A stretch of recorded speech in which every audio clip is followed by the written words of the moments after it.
Well, the biggest costs that are rising for us are real estate taxes. We can't control the real estate taxes.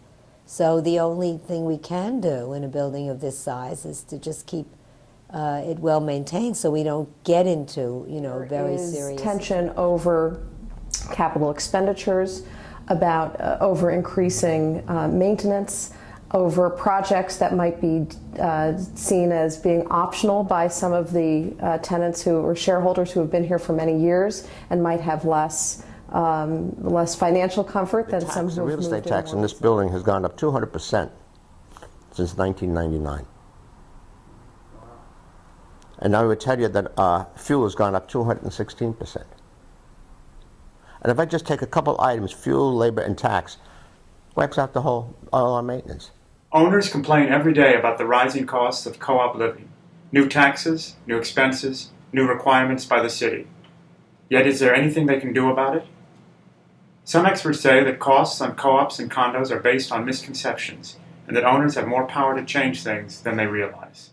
One of the problems, experts say, is that the city does not recognize the difference between co-ops, condos, and rentals. There's no separation of a landlord who is a profit-motivated landlord as opposed to a not-profit co-op or condominium. And instead of thinking that because it's a co-op or it's a condominium and wealthy people live in co-ops and condominiums, that all co-ops and condominiums are filled with wealthy people, it's time to recognize that there are probably more middle-income people living in co-ops and condominiums than any other form of housing. The members of the City Council just see these as more apartment buildings, but in reality, they're owned by the residents. They don't recognize that, in fact, this is a form of housing that most New Yorkers utilize. And that is the conception that we need to change. Many, if not most, of the residents are the working middle class, and this is their way of owning their own homes in a vertical city. Experts say that owners do not realize the power that they have.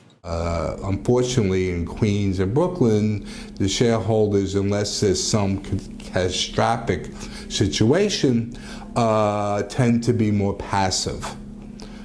The owners of the co-ops and condominiums in their various districts have to make themselves be known. They have to, instead of just sitting idly by and allowing whatever legislation to be passed, they have to call on their city council members and their state assembly and state senate members, and have to invite them to their buildings, and so they can see the numbers of people that are involved in this area. That's why education is the most important thing. Education so that boards know what the proper thing to do. Thank God for organizations like Council of New York Cooperatives or Habitat or other. Having people given an opportunity to voice, to represent, basically get before government and tell them your problems. I don't think government understands. They don't. That may very well change as co-op and condo housing becomes less affordable in New York. And who knows, this may be the functional equivalent of a Tea Party revolt in New York if the co-op and condo owners decide that enough is enough.